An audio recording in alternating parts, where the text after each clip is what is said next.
What's the best advice you can give someone starting college? Never buy your textbooks from the university bookstore. They are way overpriced, and if they even buy them back you will get, at most, $3. Stick with renting or something like Chegg where you get the book for a quarter of the price and then you can just send it back when you're done. It's better to try and do something 50% than to just not try. Don't let the fear of failure stop you from doing something. If you fall behind, it's so easy to just let it consume you, but you need to claw yourself out of that mindset inch by inch. Do not microwave fish in your room. If you don't understand something, speak up. You are not the only one with the same question. It's far more important to stay on track than to look cool in front of your peers. If you're intimidated by talking in class, take advantage of your professor's office hours. Building that relationship and showing I was trying saved my butt a time or two. Use a calendar app to keep track of your classes. On the first day of class, when you receive your syllabus, go home that night and input all your important dates, tests, projects, etc. for each class. Just because you got decent grades with very little effort in high school does not mean you can necessarily do the same in college. Take advantage of professors' office hours. When I was in college, I didn't want to be a needy pain in the ass, so I didn't bother to get to know more than just one of my profs. My daughter just graduated college, and before the ceremony, we went to her School of Business department brunch.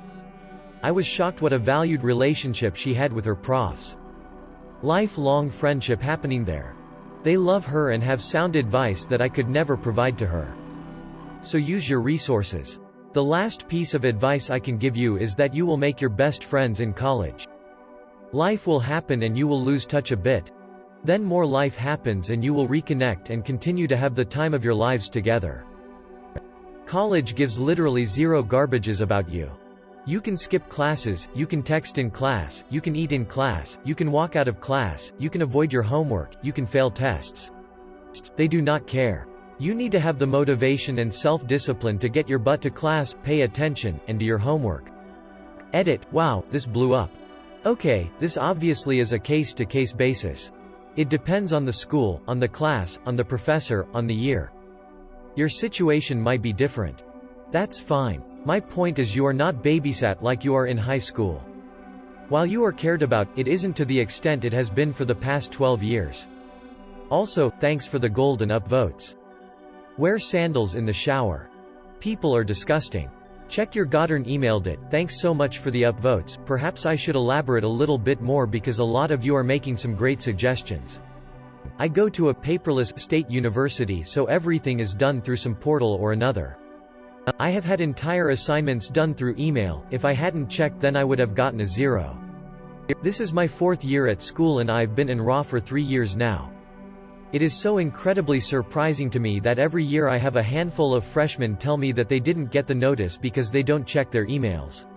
I have my email on both of my computers, my phone, and my tablet, and I check it at least once an hour every day of the week, again because everything at my university is through email, internet. Some of you may have slightly different experiences, but this is the reason behind my comment. Find a rhythm, go to class, find a library you can reliably go to and find a quiet spot to read or study, get ahead of courses if you can, sleep hygiene, regularity is critical, party in moderation, save the zany stuff for the weekends, be smart with your money. Above all, do not become a statistic and deeply regret flunking a course or squandering your time. There is absolutely nothing wrong with going to class, studying on weekdays, relaxing and having fun on weekends, and getting ample sleep. 1. Go to your classes. Skipping them to go drinking and partying won't help you. 2. Get into a schedule.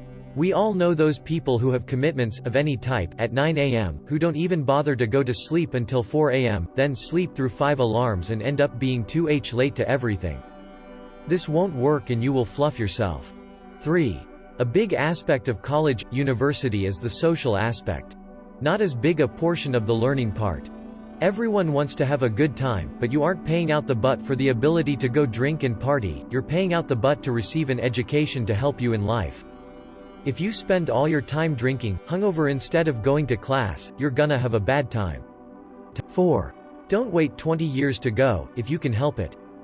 Trust me, it sucks. Make sure your dorm is your safe haven.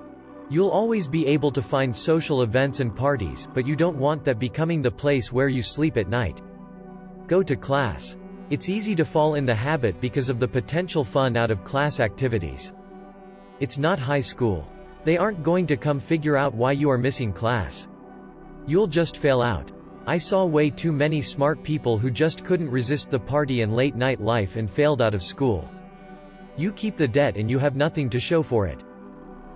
Take advantage of summer internships in a field that you actually see a future in, rather than working ones that don't interest you on the merit of them paying more. Edit, if you can afford to do so, it can be really tough to break into certain lines of work after college, and a number of these bottom of the totem pole positions are only offered to current undergrads or very recent graduates. I can't emphasize enough how much a leg up you'll be giving yourself in life if you seek out these types of opportunities while you're still in school. I've seen other great advice here, so here's something specific. Take notes in those lecture-type classes, preferably written and neat to the point someone else can read them. Writing things down helps you remember. If the professor already has a slideshow, great, you'll have your notes organized by that. Still copy the titles, all the bullets, and add the content he says out loud next to the point of the slideshow he said it at. Your notes will become a treasure you can share with any classmates you deem worthy studying with or simply worth saving. You might not want to study every day the week before a test, and time budgeting might demand putting it off, but I'd recommend reviewing these notes the 2 days, nights before a test. Don't spend your college loan money on stupid garbage. Get a part-time job to pay for all of life's little expenses. And look for free alternatives for even things like Netflix. There are free options like this one out there. Be yourself, listen and ask questions. Don't use your loan money for fun stuff like new toys or buying drinks, etc. Use what you need to survive. If there's extra, put it towards your debt. This is especially true for the Gov loans. You can file bankruptcy for private ones but not the Gov ones. Also, don't do tons of drugs or drinking during the school week. It's easy to just want to blow things off, but it's your money and future you're wasting. Take fun classes but be aware of your core curriculum as well. I blew a lot of scholarship money at community college on courses I didn't take seriously, some almost hurt my GPA. Try to have a goal, a major, and a career in mind. Counselors can tell you which classes are required. Don't drink and drive. Good luck out there. Meet as many people as you can in the first 2 weeks of classes. Seriously. I'll never forget my dad explaining to me that there is a very unique 2-week window wherein everyone is ready to meet friends. People are more outgoing, excited, and are looking to establish their friend group.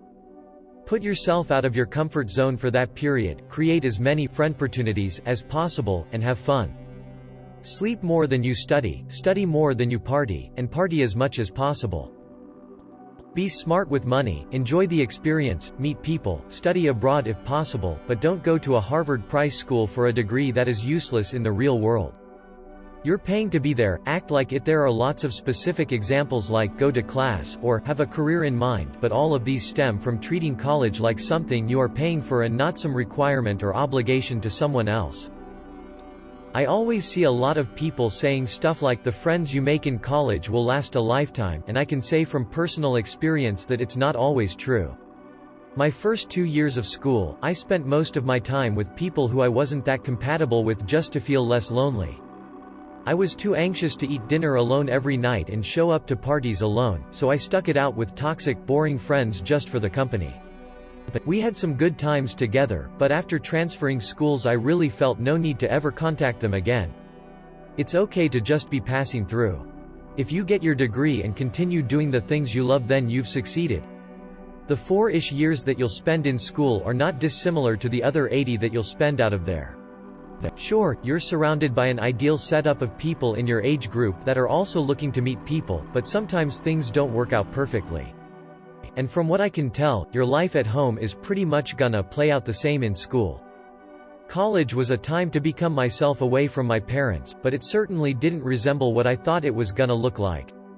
Sure, there were parties, but they were often boring, leaving me to go back to my room alone and wake up nauseous and need to go study for the rest of Sunday. It's fine if it doesn't look like the movies you watched.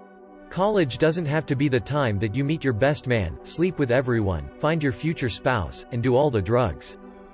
If you make these huge expectations, you'll probably be disappointed. Instead, the things I remember were more along the lines of going outdoor rock climbing for the first time, making edibles, having fun slonging around with my lab partners, or hearing a good speaker series talk. Oh, also, don't be afraid to transfer. I was miserable at my first school and leaving made all the difference.